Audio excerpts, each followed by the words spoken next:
Thank you for tuning in to the best parenting show on the internet, Post Daily Dose. It's the Post. It's the Post. It's the Post. The Post Daily Dose. It's the Post. It's the Post. It's the Post. The Post Daily Dose. It's the Post. It's the Post. Hey there, Post+Institute. This is Kristi, Saul, the co-founder, coming at you live with another episode of Post Daily Dose, the best little parenting show on the internet. I hope everybody's doing well tonight. Gonna plug these books real quick while folks are signing in. Brian's book, From Fear to Love, that you can get at the website on promotion, feartolovebook.com. You can also find it at postinstitute.com as well as Amazon. And then this book right here, The Great Behavior Breakdown. On our website, we have we have these two bundled together that you can get at a little discount. And then we have this book right here, this workbook, which is incredible. The Fear to Love workbook is available at postinstitute.com as well as Amazon as well.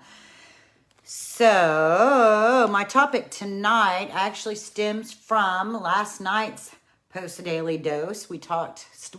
Our topic this week in general has to do with stepping outside of the dominant story of parenting that says consequences, rewards, corporal punishment, other forms of punishment as being a primary way of teaching our children.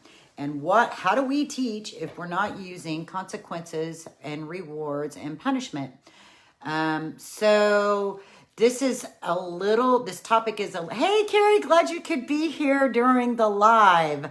And thank you for coming back and watching last night. I really appreciate it. I appreciate you. I appreciate you quite a lot.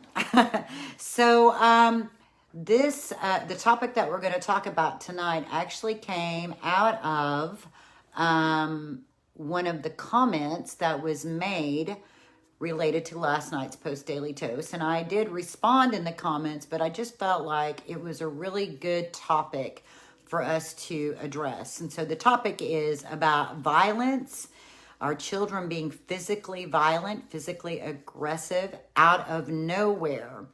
Now, let me just say, Brian says, and I agree, that most behavior challenges are predictable.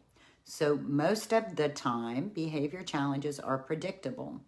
It's not always easy to predict that unless you're really attuned and got your finger on the pulse. It might even take some charting. That's on our website, there's a freebie that we really talked about a lot during the first of the year, but the freebie includes this one particular handout that is, hey, Amy, that's called a mood tracker. And it's like there's 365 squares on it. It's something that my daughter actually showed me about 3 or 4 years ago, and her peers have been doing this. It's color coded, and you just color in the square. You get to create your own code for what the different colors represent, and you color your little square every day, and you can even use more than one color. We found that out, that you can even use more than one color, because a bad morning doesn't necessarily mean a bad day, or whatever term. I don't necessarily think of things as being always good or bad. Sometimes it's complicated, or sometimes there's a challenge, or sometimes there's an interruption. Sometimes there's like a flat tire and you feel like it's a bad thing, but maybe it's helping you avoid a car wreck. So maybe it's not a bad thing. So anyway, you can use that. One of the things that I like about that is at a glance, it gives you a way to see trends. So being able to see trends can also be helpful, because when we are talking about aggressive behavior, depression, anxiety, suicidal ideation, destruction of property, these things that are really more amped up, it can be helpful. The predictability of it can sometimes, it's easier possibly to predict if you have a way that you're tracking, because life happens fast, and it doesn't just stop and slow down for us to be like, how did that happen? What happened? So remember what Brian always says is Z is the behavior, and we have the whole alphabet ahead of that to be able to identify what may have been the precipice or the instigation, the stimulus to the challenging behavior. So, but tonight we're talking specifically about violent behavior that seems to come out of nowhere. And so I actually want to read the comment, and then I want to talk about it a little bit. The comment, basically what it says is, I have a 13-year-old daughter. She's her emotional age is about 5, so that's a lot. That's a pretty big gap. I don't know if there are any cognitive delays or not, but there may be.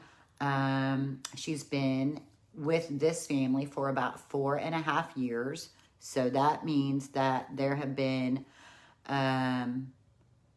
we just go 9 years and 9 months, so about 9 years of living and 9 months in the womb, 9 years and 9 months. She's been in this current home for 4.5 years. A very complex trauma and behaviors, who loves conflict and explosion. I'm not sure about loving it, but it may just be how she operates. So I'm just reading what it says and then kind of interjecting here and there. How do we respond when she charges me out of the blue, really sudden, and I can see triggers, and I can see triggers and help her usually, but these sudden ones are occurring and scary, and she instantly denies that she's done it. She charges at me, pushes me into the corner, and then punches me in the face. What should my or our response be? We're preparing for a really rough 6 months with her as she goes back to court and her case, and she is in first year of high school. So obviously there is a significant history of trauma. There have been lots of different placements. She's in foster care. There's a pending court date, and she's also in high school. I don't know how long this behavior's been going on. So I want to just tell you, because this was such a great little, I thought there was a great exchange. My first response was to say, I would recommend you start doing some journaling to see if there are patterns, time of day, before or after anything in particular. It sounds very regressed, like an upset, angry toddler, and an element of disassociation. Is there a correlation between the start of the behavior and the announcement of the pending court date?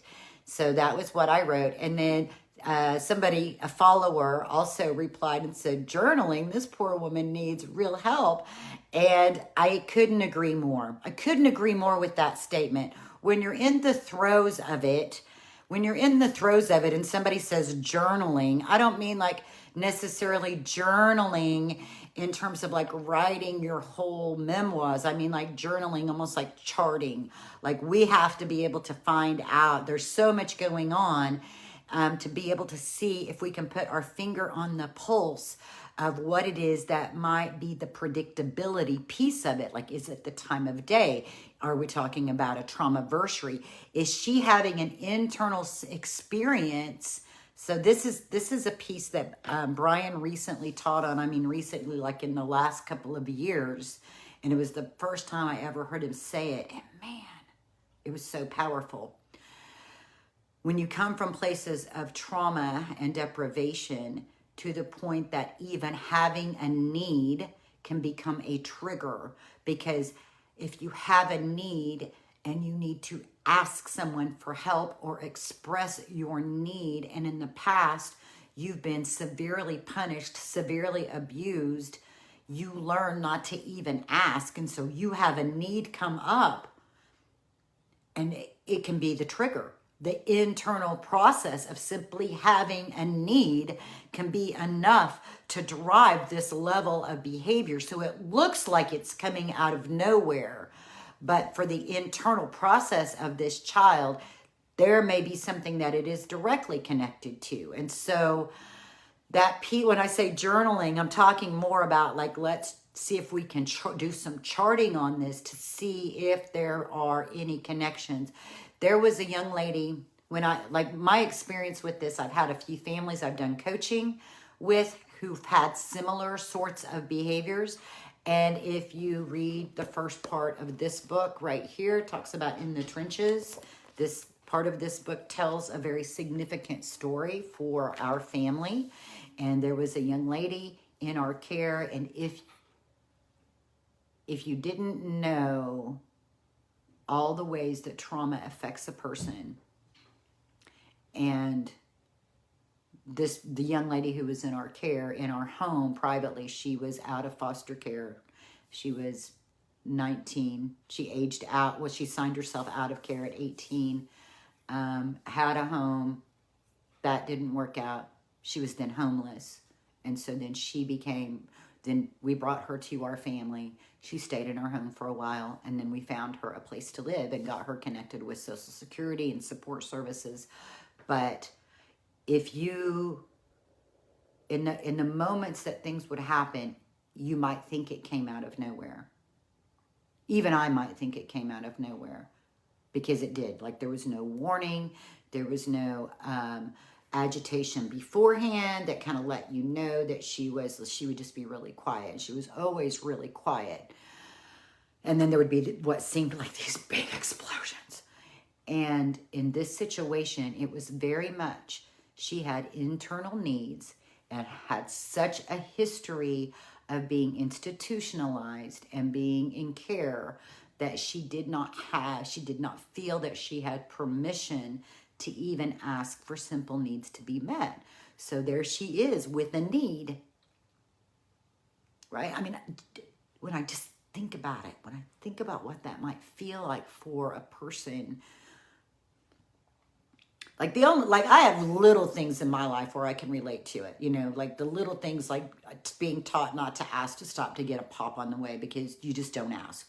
Or like when you're traveling in my family, it was like, you don't really ask to stop and go to the bathroom, especially if we just stopped to go to the bathroom an hour ago. It's like, you don't do that. You're just going to have to hold it.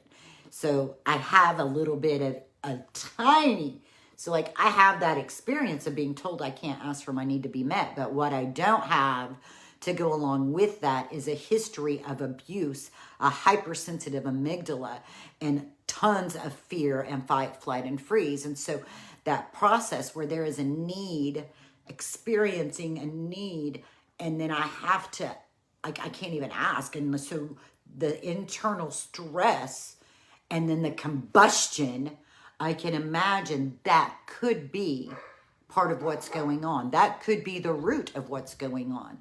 The piece where she doesn't remember, and in the statement, what I hear that's not really said is that this mom doesn't really believe that she doesn't remember. So there's a lot of like questioning the intent, questioning the heart of this child, questioning her honesty. Is she just attacking me and then, denying that it ever happened, but it really did happen? Well, here's the thing. This girl has a deep history, a very deep history of trauma. And one of the things that our brains do in the middle of trauma is we disassociate. It is a way that our brains protect. So you'll hear people, that's why people will be like, I have no memory of that. They'll have childhood trauma, and I'm not talking about the pre-verbal childhood trauma. I'm talking about, being 6, 7, 8, 10, and having zero memory of it that they can access. Now, that memory is somewhere in the mind-body system, and it's stored in the brain. It's stored at the cellular level. But the brain may have compartmentalized that away from being able to really access it, because in the moment of the abuse, that person disassociated. They were no longer in their body, because our brains do that to keep us protected. So when you're talking about violent behavior that seems to come out of nowhere, it may not actually be coming out of nowhere. When I layer that with the fact of age, and I think about puberty, I also know that oftentimes if there's a history of sexual abuse and then we hit puberty, then everything about our biology can trigger the fight, flight, and freeze mechanism related to the sensitive amygdala and the trauma. So a lot of the things that I read with regards to disassociation, and I wouldn't say that this is dissociated identity disorder where there's multiple personalities, but there are elements of disassociation that seem to be possible in what this mom has described. And that could very well be a trauma reaction, because in the past, like her brain has got to a place where it can just check out for the purpose of survival, for the purpose of self-protection. So there's no real awareness on her part of what is happening. It is very possible that that could be taking place. So, to say, like, I don't really know if I believe that she didn't remember it. This is where I would be wanting to get they live in a different country. I would definitely want to get other professionals involved. I would be looking at people who specialize in intense trauma, looking at someone who specializes in dissociative states, looking at for somebody who could be, I know a lot of people who find EMDR to be really helpful. I know it's most helpful for single incidence trauma. So I'd be a little cautious about that, but there are people who actually specialize in trauma and EMDR together. So that would be the route I would be going. I also wouldn't rule out the possibility of consulting with a neurologist, and I wouldn't rule out the possibility of either doing like the urine testing that can do an assessment of hormones and neurotransmitters. So I'd really be wanting to crack the code on this, because that would be a very difficult way to live. And unless the code is cracked, she's going to be in another treatment center, and it's just going to continue and continue. It's just going to be one treatment center after another treatment center, and she's going to turn 18, and then she's going to be either in the criminal justice system or she's going to be in and out of mental health hospitals. And so, and I know that I've heard there have been a few other parents commenting here and there in the last couple of weeks. So I know that this isn't an isolated kind of situation. Now, the frequency of these kinds of things occurring in terms of the disassociated state, the statistics that I said is it's like 1%, the most 4 to 5%. Some people do experience, like in the moments of stress, massive grief, massive loss. There are elements of disassociation. Walking around in that fog is a disassociated state where you're not fully present. That's not that unusual for that to occur during different phases. So I really felt like this was, because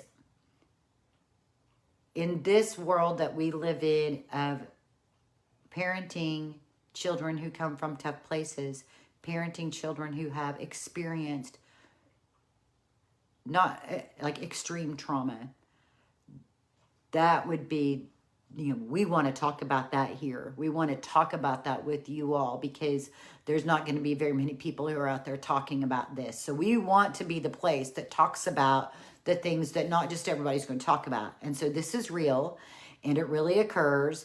And everything I just talked about gives you a foundation for how and why it occurs, and different things that can be going on that can be a piece of why it's occurring. And the ideas that I have, obviously I'm looking at, let's get some professionals involved. Those would be the therapeutic pathways that I would look at. And then, if we're seriously talking about that level of aggression, and it's really coming out of the blue, and it's really that intense, pushing me in the corner and punching me in the face, I'm going to shut down everything until I can figure out, talk about school's not important. Until we can figure out what it is that's happening, this is not a safe situation. It's not safe for this young lady. It's not safe for the adults there. You know, if she's disassociating, and in that disassociative state, she's doing things that are that level of aggression, we really need to like eliminate all of the stress until we can figure out how much this young lady can manage without it pushing her over the edge. And maybe we can see what we can find out about whether or not this is related to an internal trigger, an internal state, like having a need and not feeling like you can ask for the need to be met. And so, yeah, since we want to be the place that we talk about things that happen in this world of parenting, then we want to be able to talk about these things as well. And so, yeah, the fact that she's in high school, then I think about, I didn't really finish that thought, so let me come back to it. When there's been sexual abuse, and then be it male or female, there could be lots of challenges before puberty, but when puberty hits, it can really be hyper triggering to a person who has experienced childhood sexual abuse.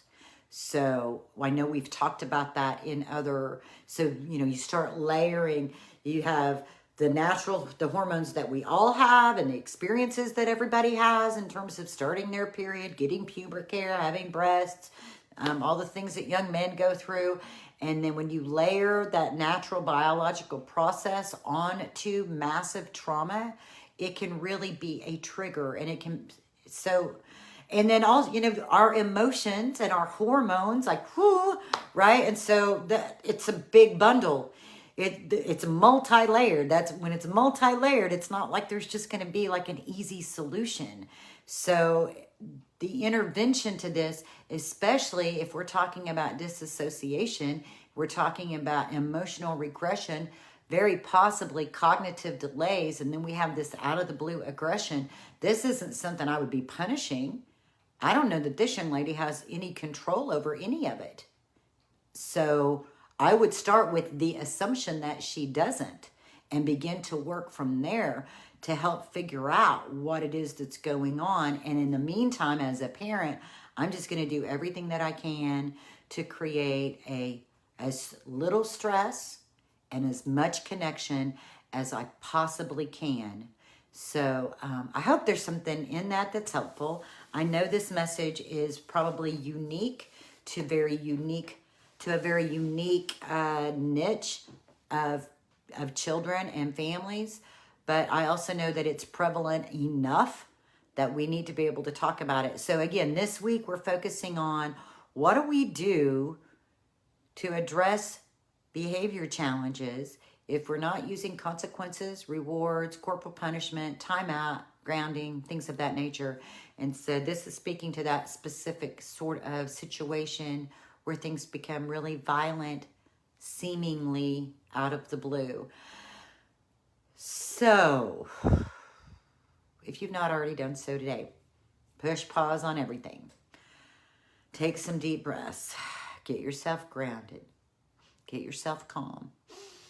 Get the position of your heart back in that space of remembering what we came into this for, and that's about sharing love and helping people feel loved. And go spend time with your children. Let the love you have from them shine from your eyes. Let them feel it. Let it just permeate from your being. Remind them how adorable they are, how much you love them.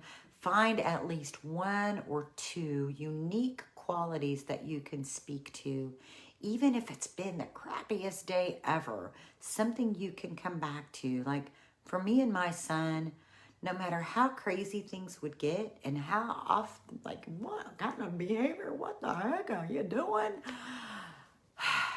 He has one of the sweetest, most sensitive hearts of anybody I've ever met in my life. And it was always something he and I agreed on. So find that thing, that characteristic that you and your child can agree on that's amazing that they possess.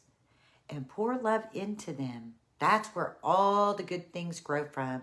Everything you're wanting for your relationship, everything you're wanting for your children is right on the other side of the relationship you're building. Relationship is the vehicle for creating all the other wonderful things. And remember, at any given moment, we can act out of our blueprints of stress and fear and overwhelm. We can take 1 to 2 to 3 deep breaths, and we can choose love. Much love to you guys. Have a blessed evening, and we'll see you all tomorrow. If you have any specific behaviors that you want to get some feedback or insight into, just shoot us a message through Instant Messenger.